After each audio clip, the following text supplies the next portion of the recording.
Hey there, it's Mike here, and welcome to my show. Today we're going to be taking a look at a video called The Passive Income Scam from the Plain Bagel. If you're unfamiliar with the Plain Bagel, he is a no-nonsense, non-hypey finance guy that most likely did not promote the FTX scam that a lot of people promoted, unfortunately. I never promoted it, don't worry, I stayed far away from that. So yeah, we're gonna jump into this here. I'm gonna go ahead and give this video a like. If you guys can go ahead and like my video as well, it really helps out with my YouTube channel and I appreciate it. Let's jump into it. Passive income, the holy grail of personal finance topics. I love passive income. I mean, everyone likes it. It's like make money while you sleep. It's like the thing behind make money online. Everyone wants to just like wake up in the morning and have lots of money in their bank account. That's why passive income is so amazing. The ability to earn money without doing anything. It quite literally doesn't get any better than that, does it? And it's something that you'll see video after video and ad after ad talking about. Yeah, look at that. There's Alex Becker. That was Ali Abdawal or whatever. Pushing the idea that, I mean, there's so many people doing it. Like all the people have videos about passive income. Like anyone that's doing finance, make money online, they're going to be talking about passive income. billionaires earn 7 different streams of income, so should you. There's just one problem. Passive income doesn't exist. Wait, what? What do you mean it doesn't exist? I make passive income all the time. I was just cooking dinner and I had dinner with my family and I came back and I had made money. So what's he getting into? Not really anyway. There are of course ways of making money that deviate from your standard 9 to 5, where time spent working and compensation have a pretty linear relationship.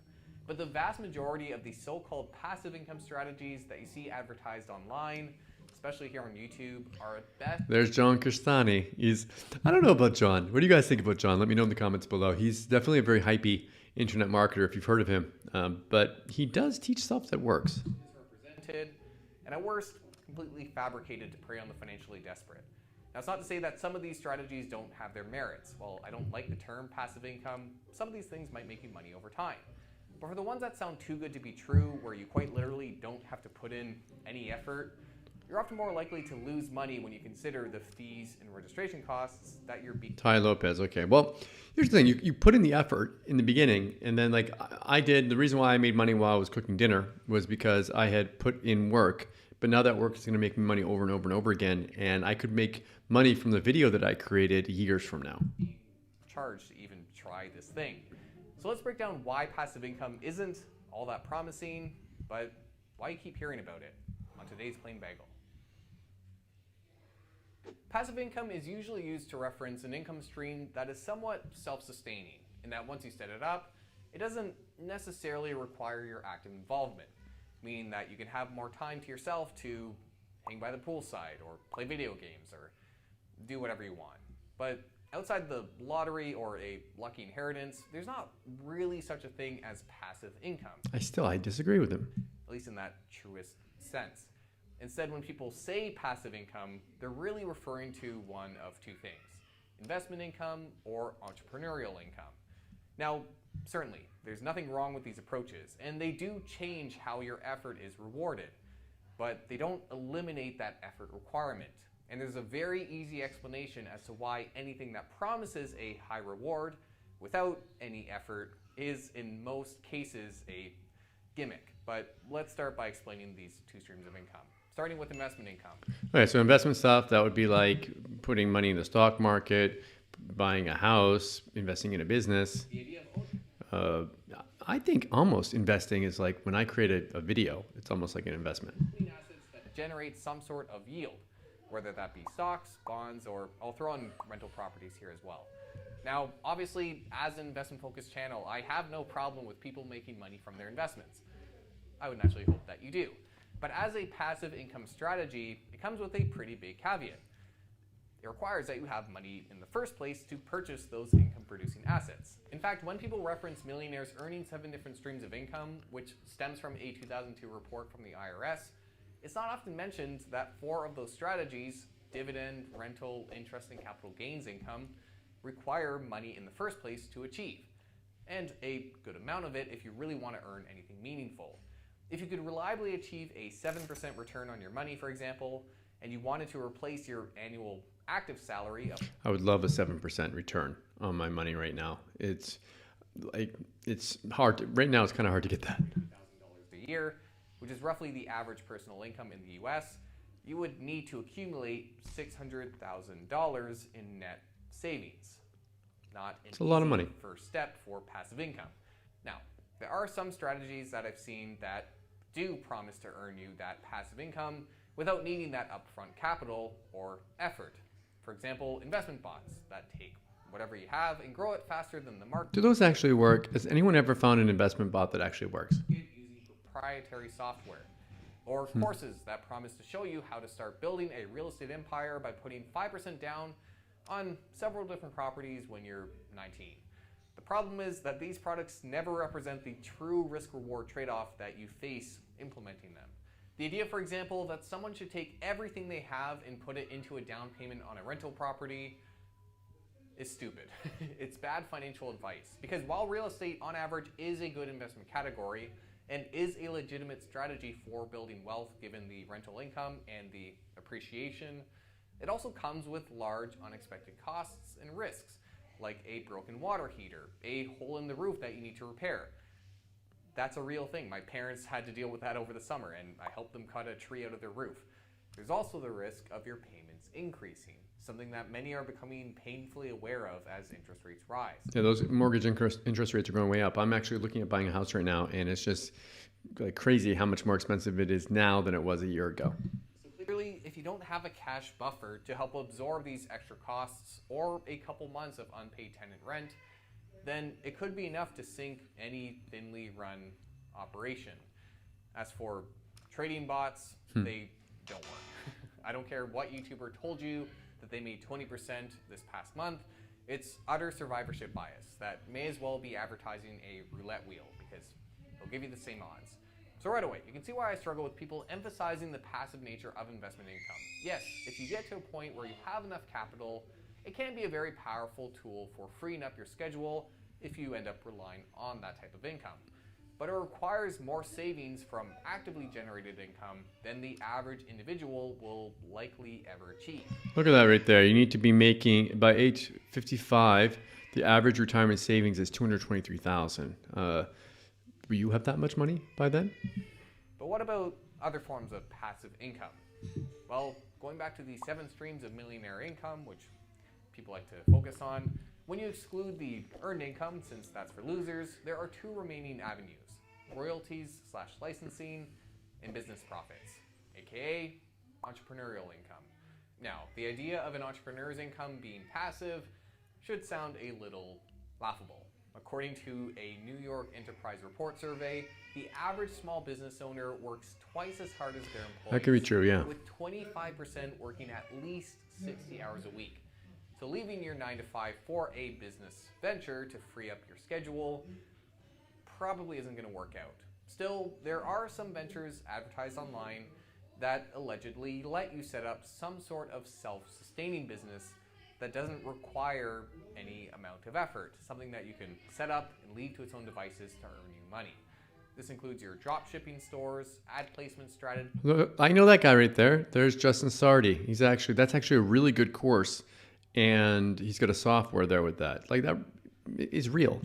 Selling digital products, content creation, and I know that guy. That guy does passive, YouTube channels. Convoluted pyramid schemes that promise you financial freedom if you get 3 other suckers to pay for the program that you just sunk a few $1,000s into yourself. Now, as someone who makes money from YouTube, obviously, I'll concede that there's merit to some of these strategies. Some of these strategies can make you money. With digital products, for example, the idea is that once you create this thing of value and put it on the internet, you can sell it and keep making money for it over time. And there's some truth and validity to that strategy. It doesn't require the same type of maintenance as a traditional business. But the idea is that to get to that point where you have this thing of value, you oftentimes still require a good amount of effort, among other things. I agree. And there's a very easy explanation as to why the promise of high returns with low effort with some of these strategies doesn't hold any water. Take dropshipping, for example. The basic idea of dropshipping is that you build a storefront online that sells products manufactured and shipped by a third party, so that you can earn a markup without dealing with any of the logistics. Basic setup can take just a few hours and likely costs under $500 to get set up with a web domain or online storefront. Perhaps even less if you use a site like Amazon to sell your product, or a service such as Teespring, where you can design your own shirts and sell through their website. After that, you won't need to sit at a cash register or stock any shelves to make any type of sale. And it's all pretty well automated for you. Awesome. So what's the catch to this low effort and low cost strategy?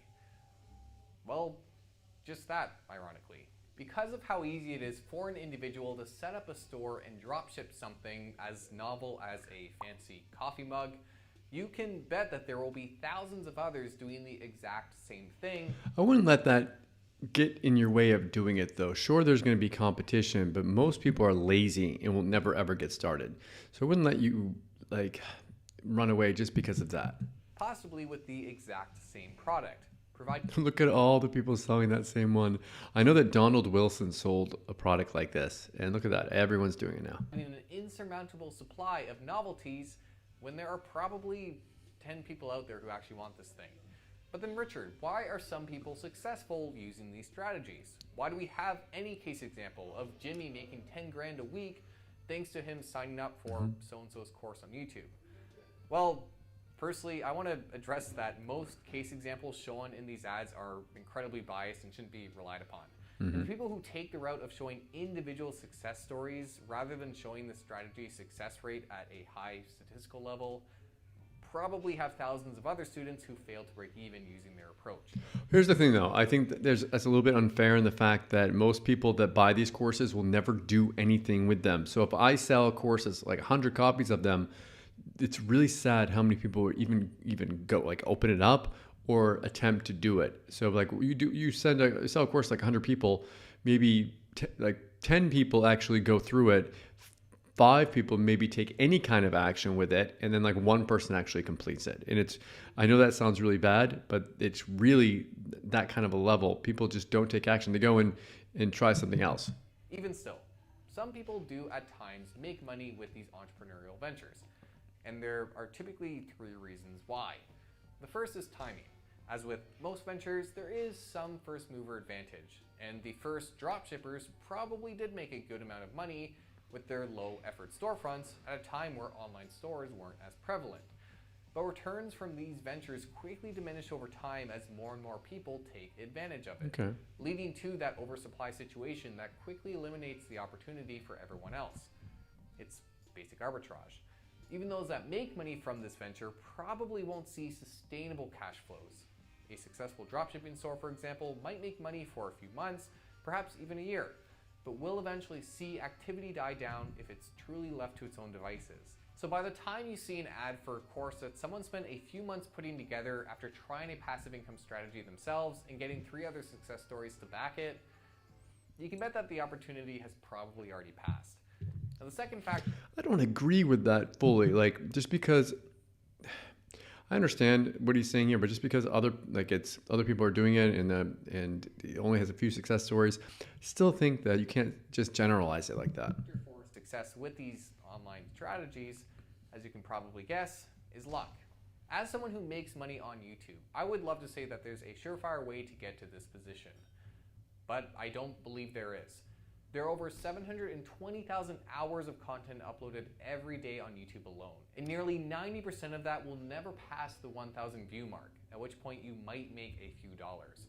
Luck plays a role in every entrepreneurial effort, and the same applies to online courses, ebooks, blogs, any digital product where you're fighting in a sea of content creators to stay afloat and be recognized.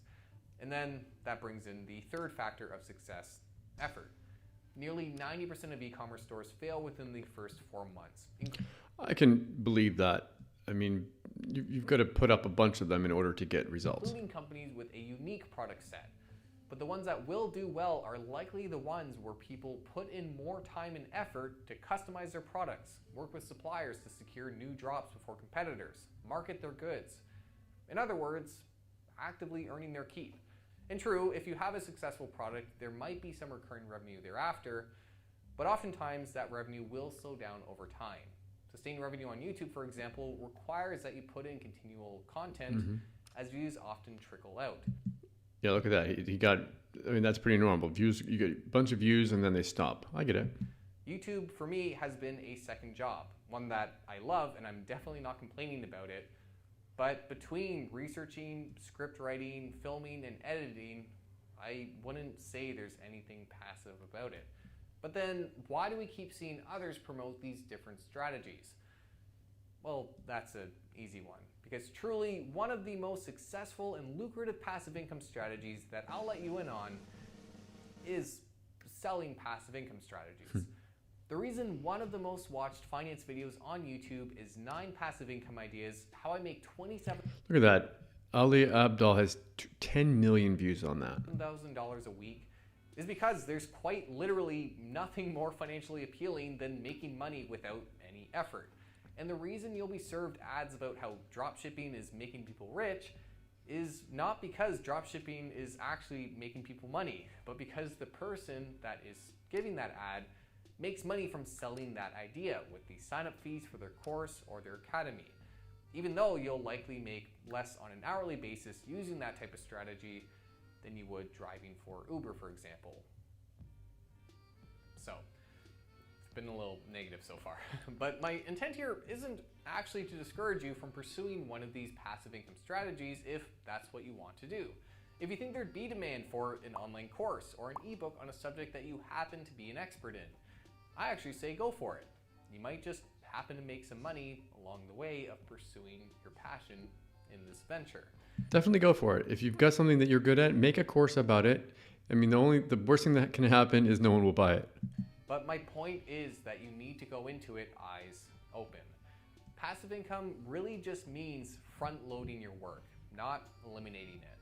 And the vast majority of strategies do require some form of continued effort to sustain the money that you're making. You get out what you put in, and your success will be a function of your application, opportunity, and most importantly, your effort. Now, none of this is to criticize people who use the term passive income or share ideas freely on how to make extra cash on the side. And there is, of course, something to be said for trying your hand at entrepreneurship to try and build some supplemental income. So if you want to try out one of these strategies, all the power to you. But be aware of the time and the capital that you're spending to make this money to deem whether it's worth it. And maybe There's definitely an opportunity cost there. Like you could be spending your time working on something else. So, I mean, the time that you put in actively to create something that's passive, you could have been doing something else that would have made more passive income. don't add to your break-even hurdle by buying a $2,000 course on dropshipping from someone who's just trying to fund their own passive income strategy. If their strategy was so successful that it lets them make money poolside without any effort, they wouldn't need to sell you an ad on YouTube. Thank you so much for watching. I hope you guys enjoyed this video. I thought that he had some good arguments on some of this. I still think that the whole thing about, like, for me personally, I work actively so I can take that money and put it into a place where it can work for me passively. So I actively work, but then I take those little money soldiers, I put them out there, and they work for me in the long run. Again, thank you so much for watching. Hit that like button if you enjoyed this video, and subscribe and hit the bell notification. As always, thank you so much for watching. I'll see you again in my next video.